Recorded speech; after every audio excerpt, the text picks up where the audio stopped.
तेजस्विनावधीतमस्तु मा विद्विषावहैः। ॐ शान्ति शान्ति शान्तिः।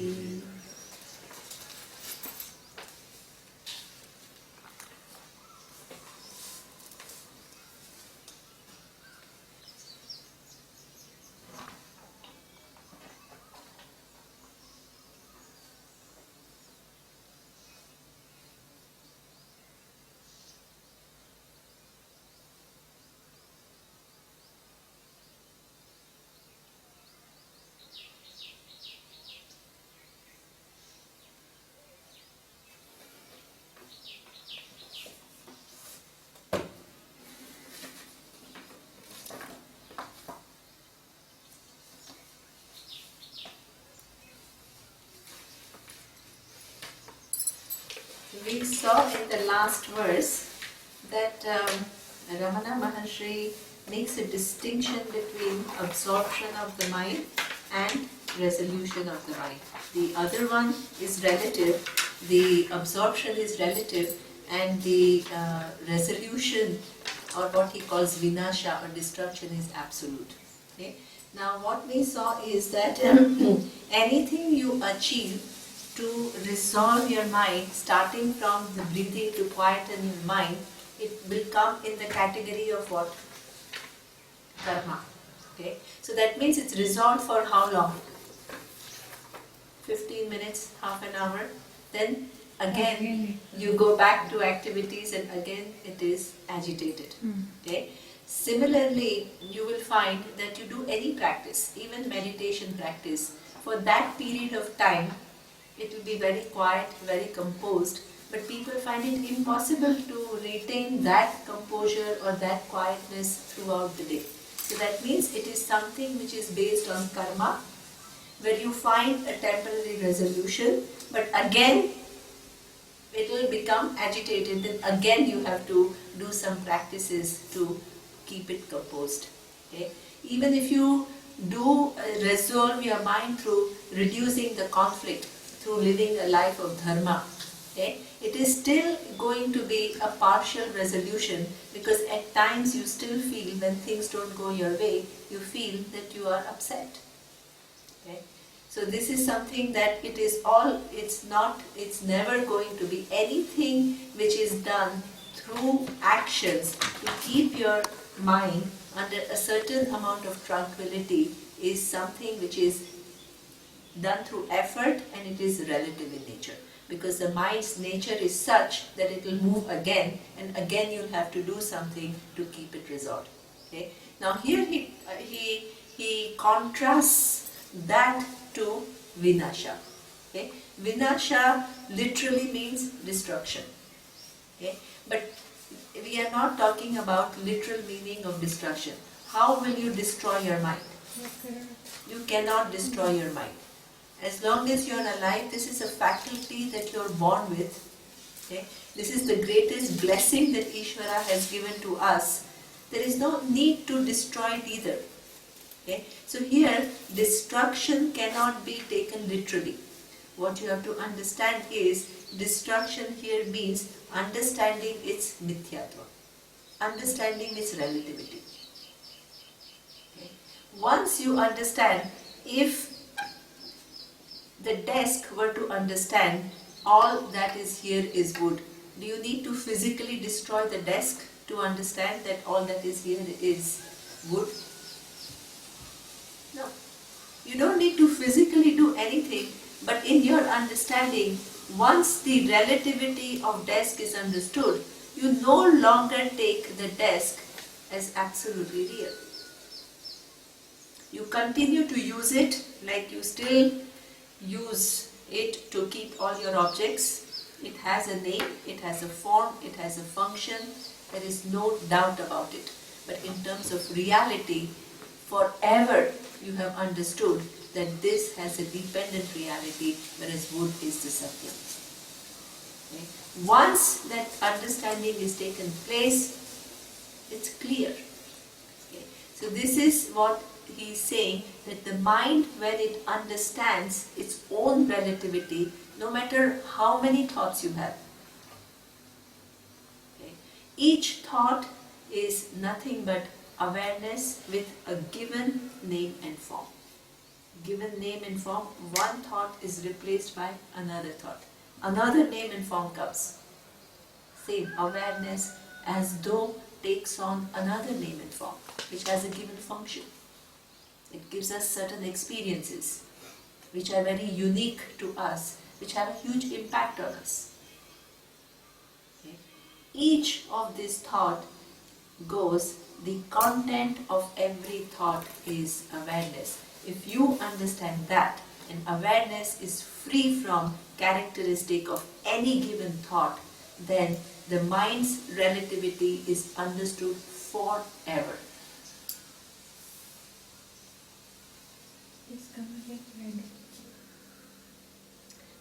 Once I understand that, okay, now let me, now that you ask this question, let me elaborate a little bit. Okay, the mind, what we call mind, is nothing but series of thoughts. But these thoughts are not just random thoughts, right? There are 4 basic functions of the thought. Okay, so one is what we call an emoting mind. This is what we call manas. Okay, so you have emotions. Mind is one place. The thought is not just thought. You feel emotions. Okay. The second function of the mind is what we call the cognitive capacity. You can understand 2 plus 2 is equal to 4. This is what we call intellect or buddhi. Okay. Now there is a third function of the mind, which is what we call chitta, memory. Okay. So not only imagine that you don't have any recollection of what the previous moment was. What would the life be like? Every second you will learn something and the next minute you will forget. Okay? So this is why you have people who are suffering from Alzheimer's and all. They lose touch with reality because their memory function is gone. They forget how to open the door sometimes. Beginning. Yeah. So this is what the function is. We think it's just thought, but it is organized in such an intelligent manner to do the functions that we do. Okay? So that is the third thing, which is what we call chittam. And the fourth type of thought is what we call ahankara. Ahankara is, in vernacular languages, ahankara means pride or conceit. In Sanskrit, it's a technical word. It only means sense of I thought. Okay? So that means that when there is this I thought is something which is very interesting, because when you have emotions, okay, you don't just have emotion. You feel I am sad. Okay? So that means this I sense, which is a thought, gets mixed with one type of thought which is having some emotion. Okay? Now, when you are understanding something, your I sense get mixed with your cognitive capacity. So you feel, oh, I'm intelligent, I'm able to catch some ideas. Okay? Now you have memories, but it's not just like some screen, some film happening. You say, when I was young, then I had such a good time. Once you cross some 65, 70, then everything is about all your past. I did this, this is how it happened. It's interesting. Most of the time you start talking about the past, you're reminiscing about what. So that means your I thought is connected to your memory function. So now this I sense, even though it is a thought, it gets, at times, it connects with your emotions, it connects with your intellect, the cognitive capacity, it connects with your memory, and it as though becomes an entity.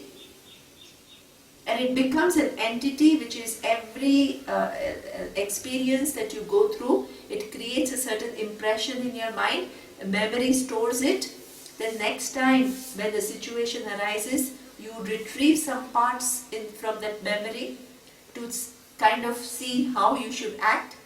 Okay? And then you respond to the world. So you act, this I sense becomes highly complex because it goes on connecting itself with 3 different functions. Okay? Now, what you have to recognize is that all these 4 different types of thoughts. So at one level, you can say that emotionally, I want to be more composed human being. Okay, so what are you working on? You are working on the emoting aspect of the mind, and you are trying to understand something better so you can check your emotions such as sadness or fear or anger or whatever. Okay, then you say, oh, now I feel better. Or you are trying to enhance your cognitive capacity by going to school, learning more. So all this time, it is I connected with the 3 different functions. Okay. What you have to understand is that anything that you do to enhance the capacity of your mind or get more composure with reference to your emotion is what? It's karma. It all falls, you still remain within this same reality. No, in a framework of karma, all this takes place. 1 minute, just try to understand. Okay, so now what does the knowledge do? What does the knowledge do? It questions the validity that this I thought is what really I am. Generally, what is done? This I thought getting connected with all the other things, within that you make some improvements, right? And you say, I am improving. This is all within your effort and retaining your identity where? At the level of I thought. So that means even if you have taken care of your emotions relatively, it is never going to be enough. It's not that once you take care of your sadness, second time it will not come.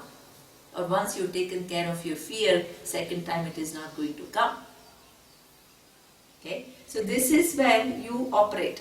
This is what he says, relative resolution of mind by improving the quality of your emotions, improving the quality of your cognitive capacity, using your memory to make proper decisions. This is all resolution, this is what absorption of mind, you're working here. Okay?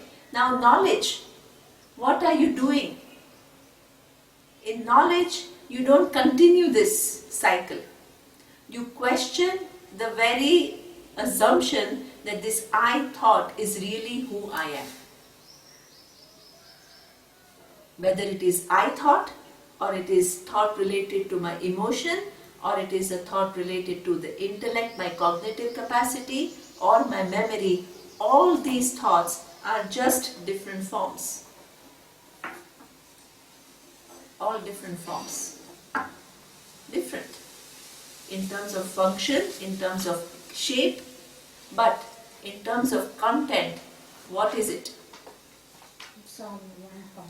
It's only one clay which is free from every shape and every form. So knowledge is fundamentally different. One is the resolution, giving you the better quality of within these 4 functions. The other one is seeing the relativity of all these 4 functions as mithya. Seeing all these 4 functions as mithya, the truth is consciousness. Okay, so that means that is it really a destruction of mind? Does it mean people think that once you understand that I am that awareness, does it mean that the thoughts will cease to exist for you? No, absolutely not. The mind is programmed in a way that you will have thoughts. So anybody who thinks this is something which is very important, because there are so many philosophies which they construe nirvikalpaka samadhi, okay, where you have thoughtlessness is the ultimate goal. Here we are not talking about destruction of mind through thoughtlessness. You have to see the enormity of error when you say thoughtlessness. Okay? For how long can you have this thoughtlessness? How long? Very fleeting moments. fleeting moments. Okay? Even if you sit and you practice meditation for how long? Half an hour. Maybe during Okay. sleep. Sleep, yes, sleep is given to everyone. Right? But otherwise in waking hour, if you try your best, half an hour, 1 hour of thoughtlessness, which is what we call nirvikalpaka samadhi. Okay? Now this half an hour of thoughtlessness, how does it make a difference? What we are talking about is that consciousness, which is the truth of time, space, every object within time and space. It doesn't need for your mind to be resolved to emerge up.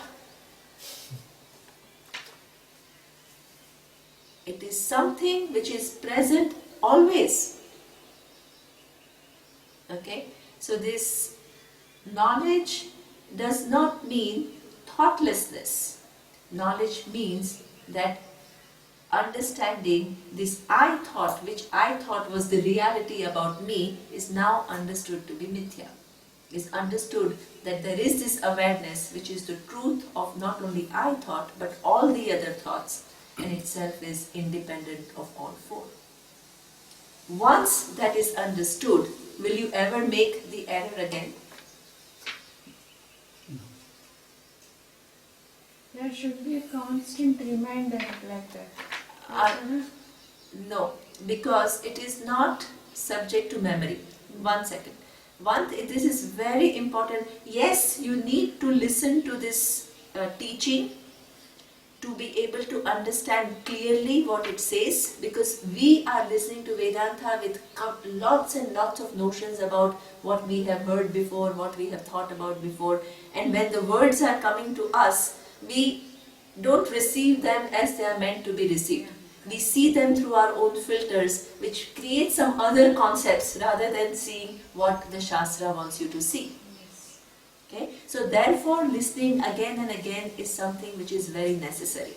But if you think about any knowledge, knowledge is not something which is memory based, in the sense that if a scientist has understood that this table is nothing but atoms and particles, he doesn't have to constantly, this table is atoms and particles, this is atoms and, he doesn't have to be in his active memory, go on doing this kind of a repetition. Once it is understood, it is understood. He can bring back to his memory this reality anytime, because it's available in form of one's understanding. So that means there are two things. Until you understand, you need to listen to Vedanta to make sure that what you are thinking is exactly in keeping with what the Shastra is talking about. So there is a total alignment. But once having understood, it is not memory based.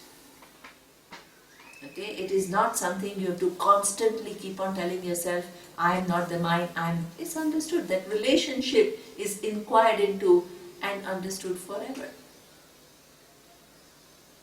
Okay?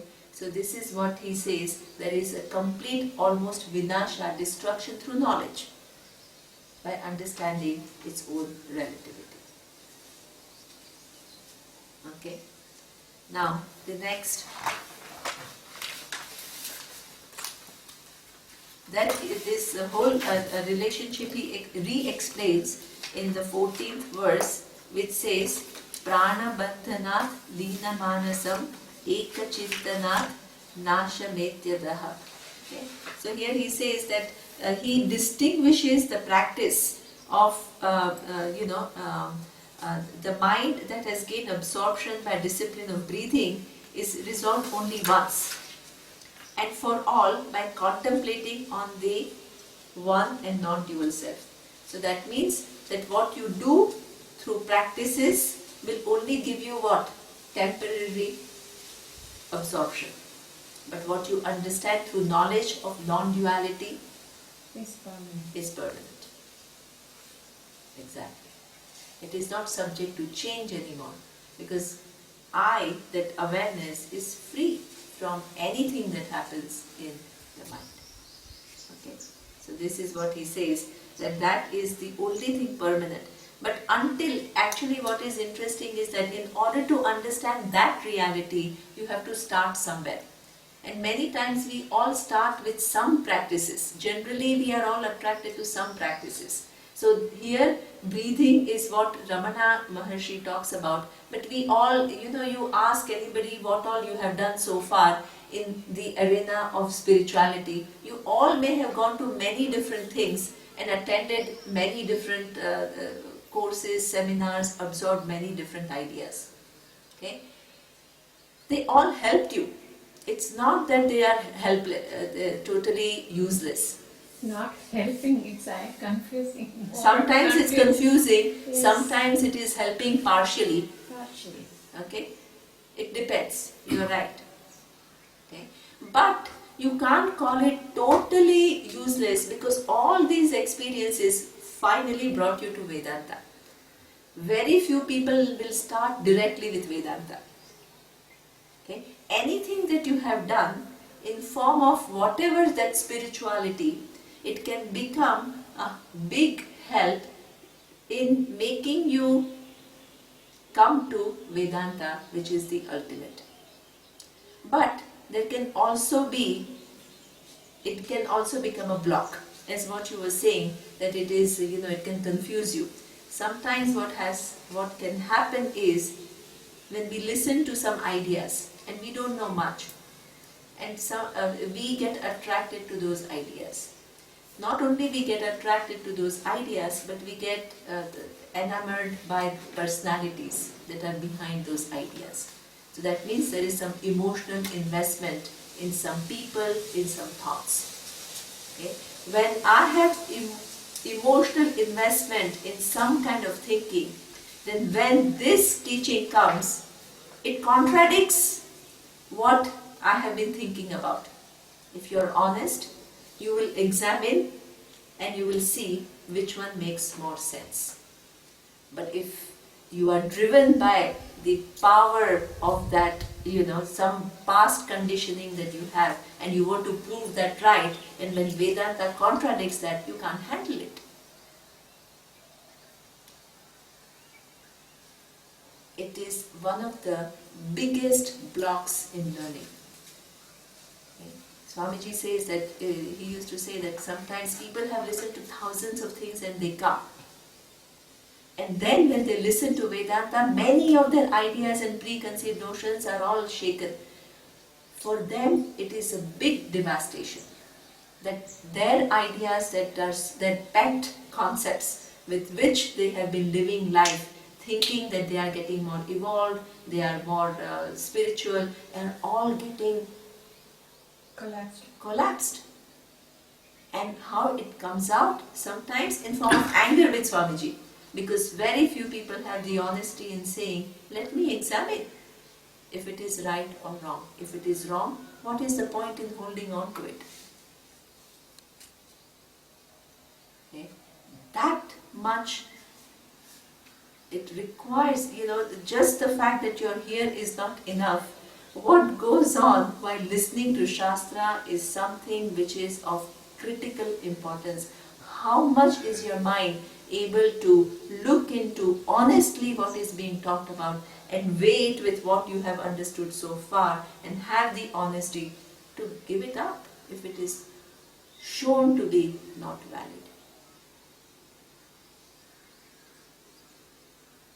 Okay. So any practice that you have done can either help or can become a block depending upon how you use it. But the ultimate is who can improve on limitlessness. There is no better. Who can improve on limitlessness? Nobody can. And here we are not starting by saying that right now you are limited and you have to do some practice to become, or you have to follow me or the Shastra to become limitless. What is the starting point? You are already limitless. The teaching is meant to show you this reality here and now. It's a fact. Okay? How can you compare this teaching with many different things that you could be exposed to? You cannot.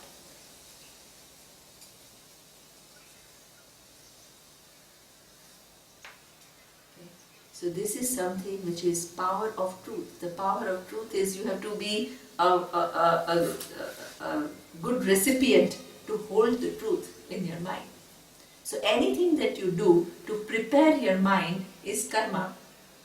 What you finally understand is knowledge. And once the knowledge takes place, it's permanent. It's not memory based anymore. Okay.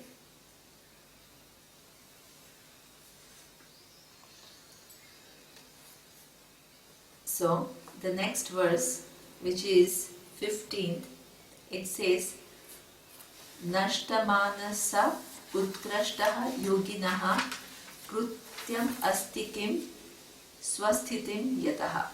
Okay. So here he says, for this person, the exalted yogi, whose mind is totally resolved because of knowing one's own nature, what else needs to be done?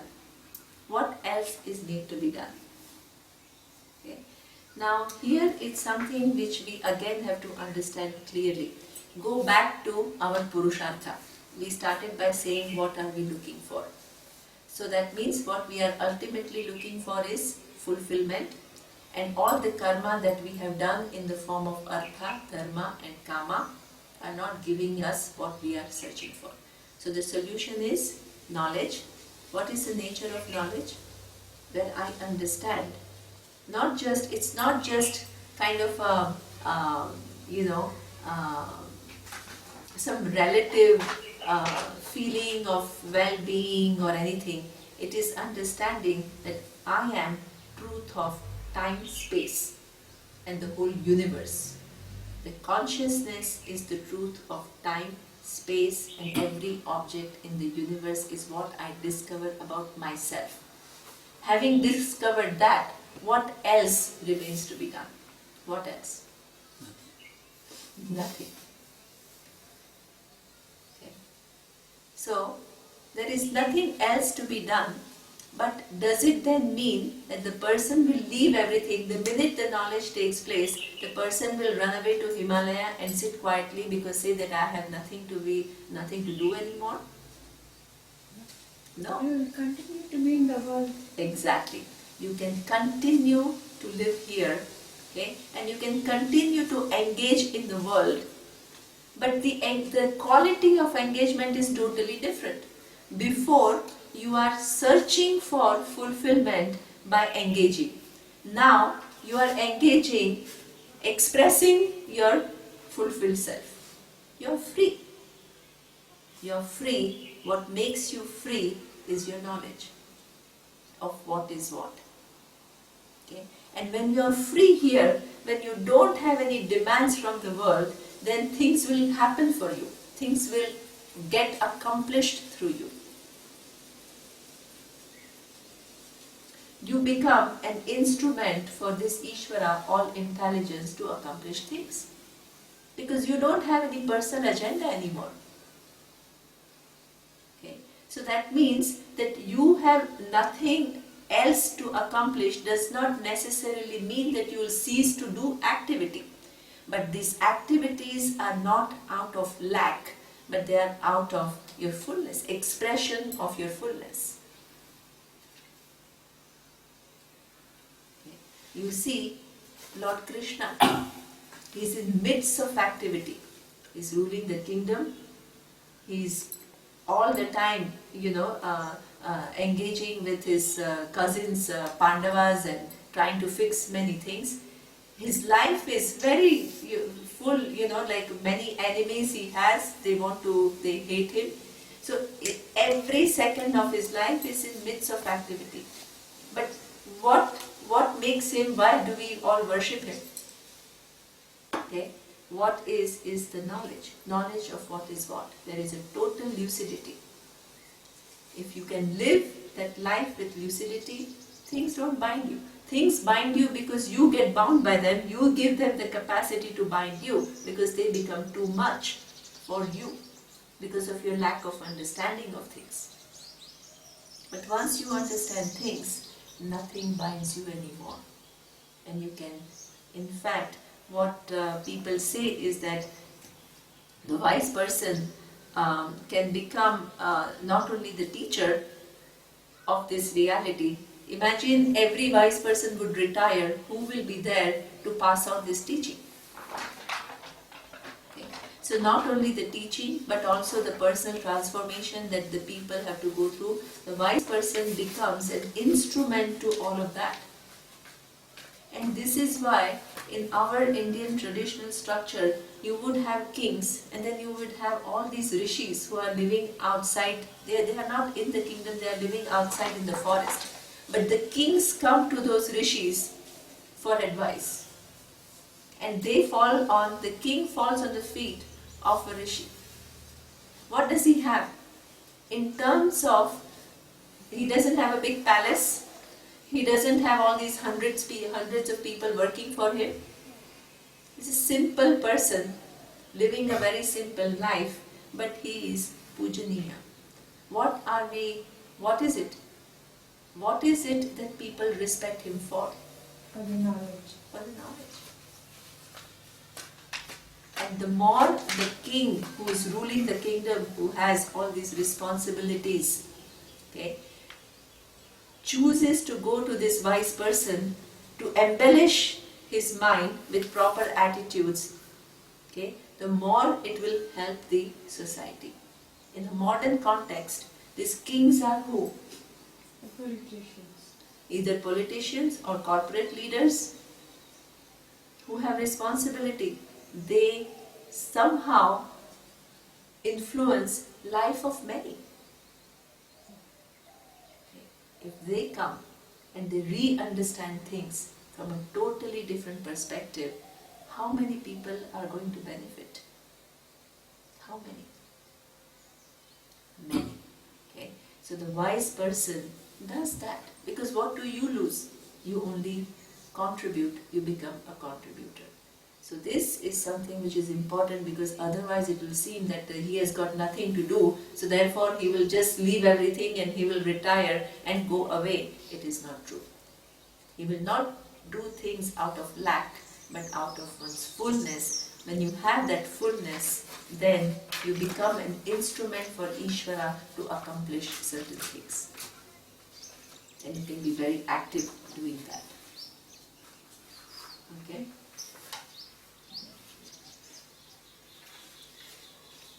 But there is no pressure. That is the main thing. Okay? It's not that I want to do it because now I want to gain name and fame through teaching. That's not really how the wise person is. Okay? The next verse, Drashya Vaharitam Chittamatmanaha Chitva Darshanam Tattva Darshanam. Okay? So, one's mind withdrawn from perception is the appreciation of awareness, which is the appreciation of truth. Now we have to understand this properly. We have to inquire a little bit more as to how the knowledge takes place. Okay? Most of our knowledge takes place through what we call two processes, which I mentioned briefly earlier, but now we will see in detail. We have two things. One is what we call perception. Perception is, this pot is there, I use my eyes, so the eyes reach the pot, then the signals are given in the mind, and then what happens is that the mind creates a thought form which is as good as the pot, external pot, which is what we call vritti jnana. Vritti jnanam is what, when you see a pot outside, the physical pot does not enter inside. The eyes, then the mind creates an image, and that's how you understand this is the pot. Okay. Now, not every perception, every knowledge which takes place through perception. Many times when you are walking on the road and you want to cross the road, you see what? You see red light, green light, okay, and you start walking. when you have seen, what is your perception? There is green light. What is your inference? That the cars will stop. The cars will stop. Right? Your inference is you're not physically checking that if each car has has pressed their feet on brake and all. Your perception is that of green light, but your inference is that the cars will stop and you will continue. Okay? So a lot of our life is lived through inference. Okay? So the typical example in the tradition is you see a smoke and what do you infer? There is fire. There is fire. Okay? So the perception is that of smoke, but inference is that there is fire. So a lot of our life is lived with inference also. Okay? But these are simple inferences. But even if you look at all the discoveries of science, when they talk about the age of the universe as being billions of years, nobody was present billions of years ago to say that, oh, I was there, I witnessed the universe which just emerged. But still we can say with a certain amount of certainty that the universe is this old. How can we arrive at this? Through lots and lots and series of inferences. So that inferring capacity is highly sophisticated in nature. Okay? So perception and inference is through which we get most of the knowledge, including that of science, everything. Okay? Arts, everything is through perception and inference. Now let us look, how do you get the knowledge of self? Are you able to objectify your eye as you objectify the pot? No. Okay. Now every inference is based on perception. I see the green light and I infer that the cars will stop. I see the smoke and I infer there is fire. If Atma, the self, is not available for perception, can it be inferred? No. You can't infer Atma because it is in the first place not available for perception. So how then can you know Atma? Because most of our knowledge, everything that we have known, is generally through perception and inference. Okay. So how do you know Atma? As I have said, that Atma is self-evident. It is I am is something which is available in everybody's buddhi. I am, I am, I am. About that I am, you have conclusions. You have conclusions that I'm as good as the body, I'm as good as my senses, I'm as good as my mind. Now, there is what we call an independent means of knowledge, the words of Shastra. What do? They reveal. They reveal through words. Okay? Something which is mixed up, you are made to see, hey, this part is already free, this part is as though.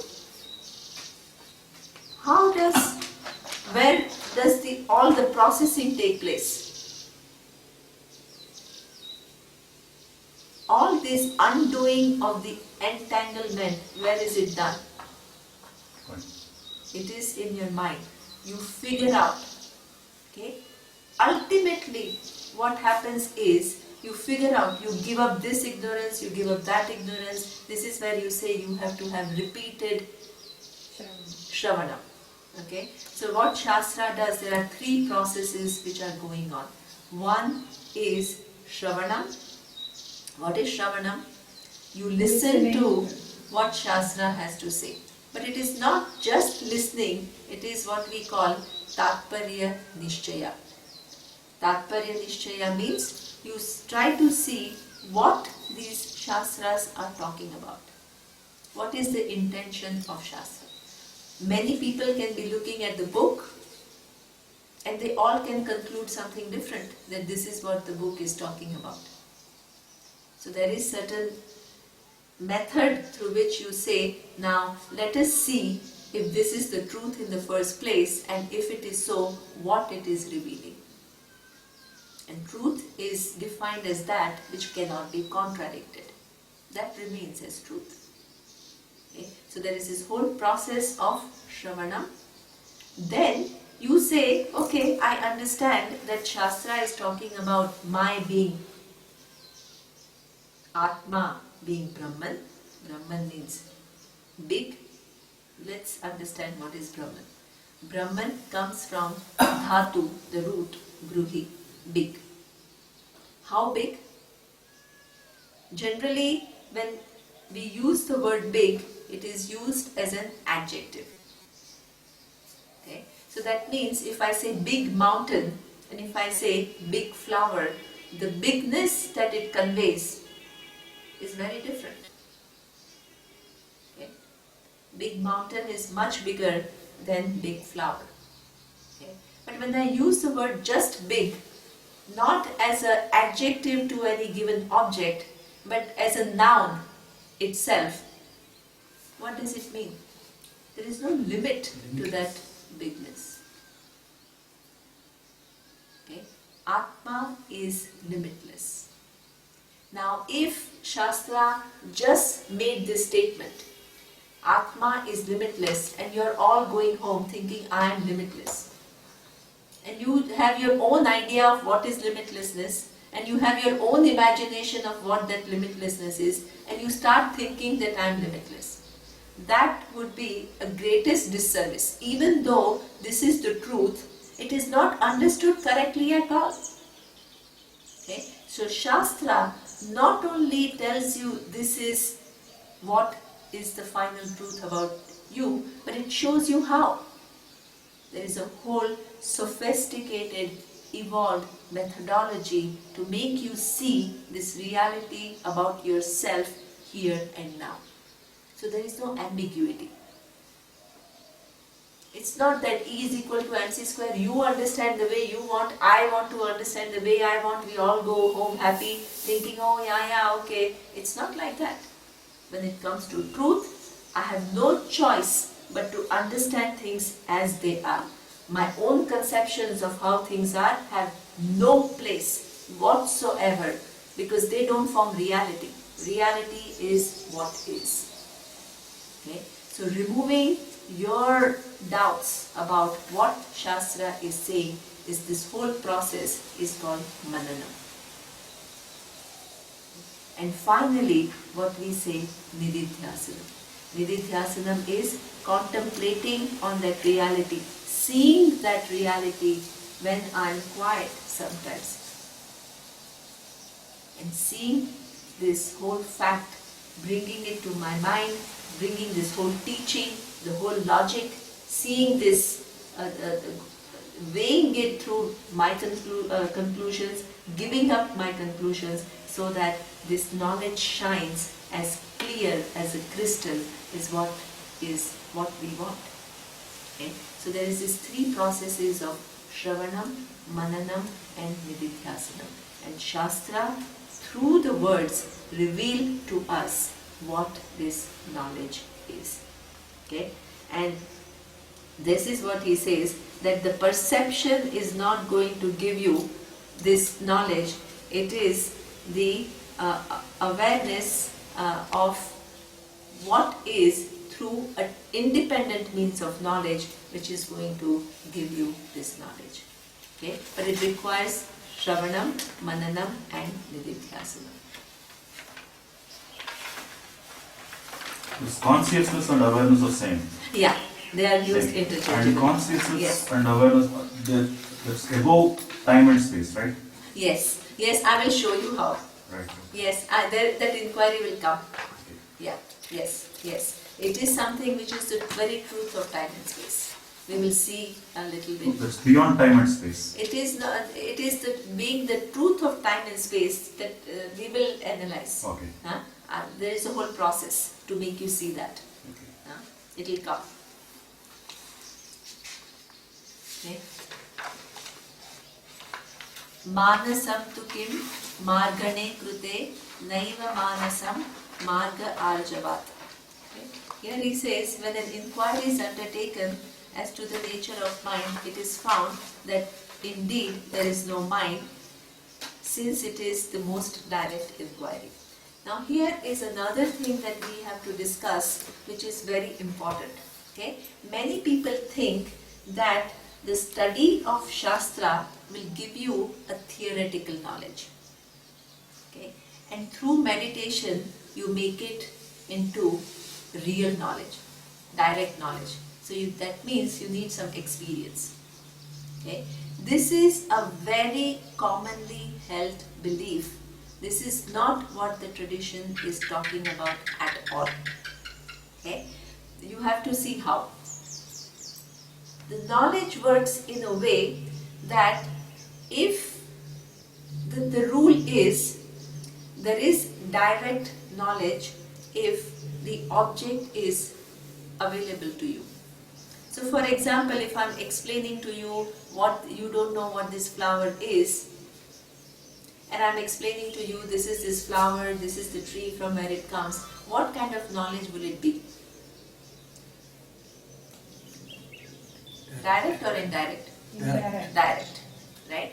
Now if I'm talking about, let's say, one island in Fiji, which is called Yasawa, and I describe in all the details how that Yasawa island is, what kind of knowledge will it be?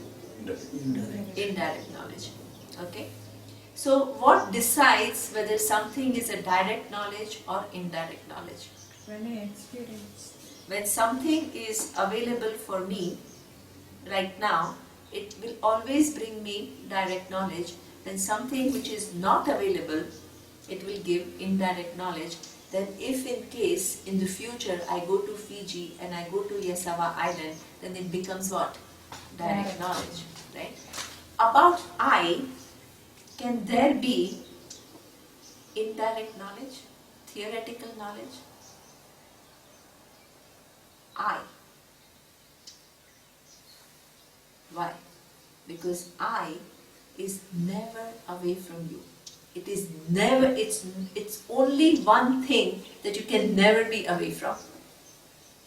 Something which is available to you all the time, if the Shruti is showing you its nature, it can never bring indirect knowledge. That means that knowledge is direct, here and now. It doesn't require anything, like in the case of Yasawa. Right now it is indirect, later on I have to travel there to make it direct. Okay. The knowledge of I is always direct. It is not something that I understand through Shastra, something which is a theory. How can I be a theory?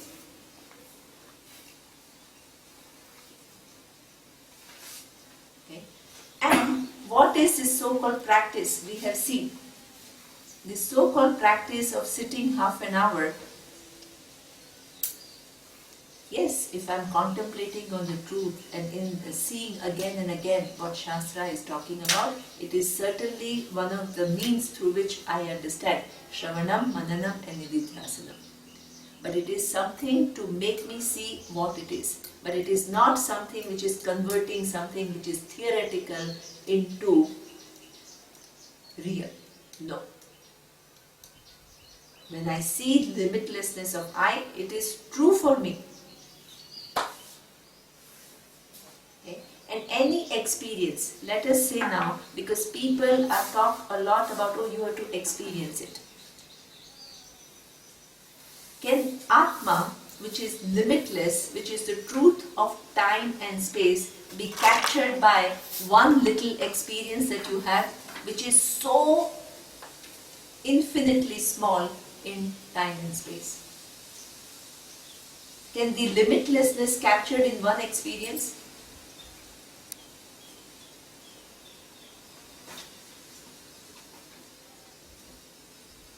No, it cannot be possible. It's not possible. it is not possible. Okay? So that means that the whole thing of experience based is something which is, even if you experience some vastness, what is that vastness? It's very little. It's just there's some vastness, some big thing. That is not what we are talking about here. We are talking about what you are saying, there's something which is the very truth of time and space. So now let us analyze a little bit of, it is not something which is some kind of a special experience that I have. It is not possible. Limitlessness cannot be confined in one experience. And what next minute that experience is going to go? What does it mean? Your limitlessness is going to go? It can never depend upon anybody's experience. Okay? So now let us look a little bit of this consciousness and its relationship with time and space. Okay? Because that relationship is true, so we can show it. Okay? When we say time, generally we think in terms of some unit. Okay, so we say, okay, this is, let's say, 1 hour. When you say 1 hour, again, it's a name.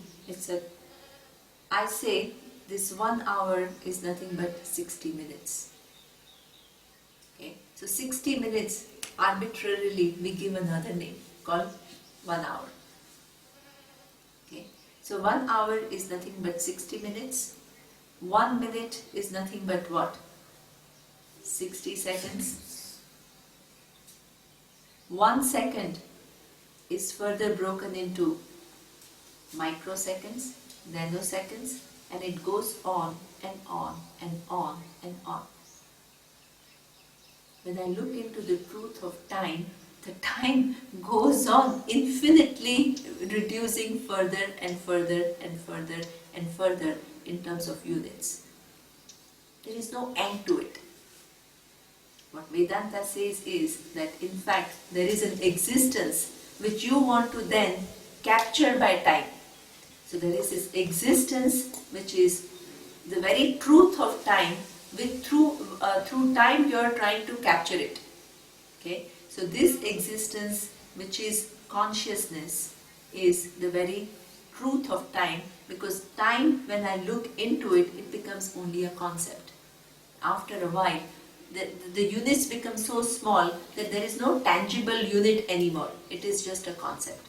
And the truth of any concept is consciousness.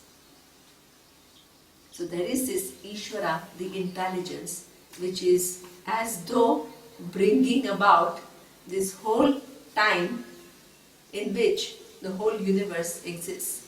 Now, as we saw, that concept itself is brought about by Ishvara, the all-knowledge, the intelligence, and consciousness is the truth of that intelligence. Okay? So that means the consciousness that we are talking about is the very truth of time. Okay? Space. Space is exactly the same. Okay?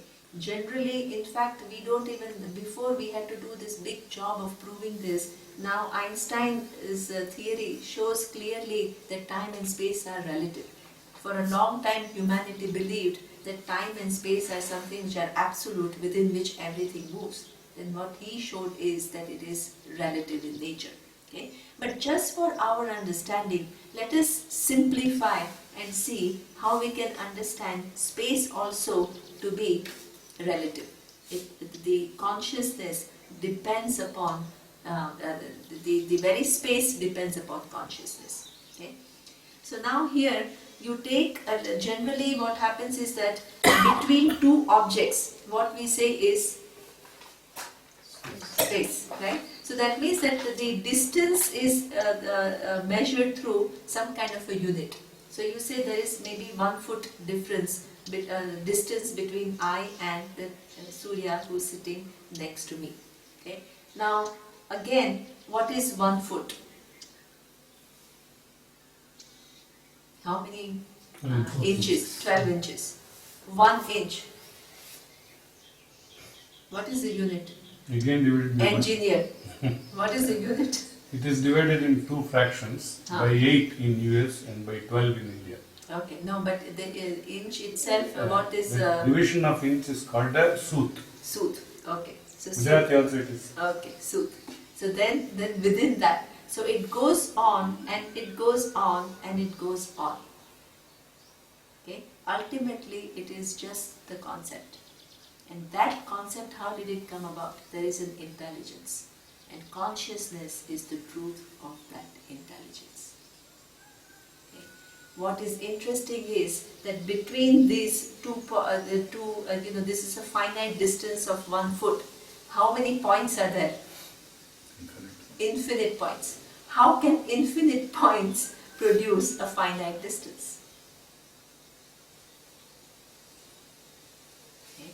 This is where we see Ishvara, intelligence, which organizes these things. It's incredible, it is mind-boggling. When we say Ishvara, it's not an ordinary thing. It brings about this time-space, every object in time-space organized in a way that there is an interaction possible, experiences are possible, which give me it takes me for a ride totally. But when you inquire into anything, it just collapses and collapses and collapses and collapses. Ultimately, it is just nothing but one intelligence which brings about time-space and every object within time-space. And consciousness that we are talking about is the very truth of that intelligence. So when I say the consciousness that is available in my mind as I,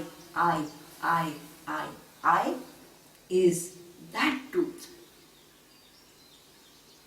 It is not just some limited thing that is here. It is not that, my limited experience with my mind, one thought is going to have any repercussions on that consciousness.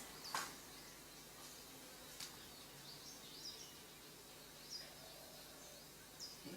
So this is what the teaching is. It is not ordinary. Okay? And it is immediate. It is direct. Because that relationship between time, space, every object that I see, this desk is nothing but wood, wood is nothing but atoms, atoms are nothing but particles, particles are again quarks, then after that it becomes a concept, you don't have any tangible object, it is just manifestation of that intelligence. And consciousness is the truth of that intelligence. Time, space, object. All three. One object, any object in the universe. It's exactly the same. Okay? And this consciousness I can understand because it is available here. I can understand this consciousness that is available to me in my mind is actually the truth of the whole thing. Through inquiry, not through experience. So this is what is said, that it's a direct knowledge. Okay? The next verses we will see next time.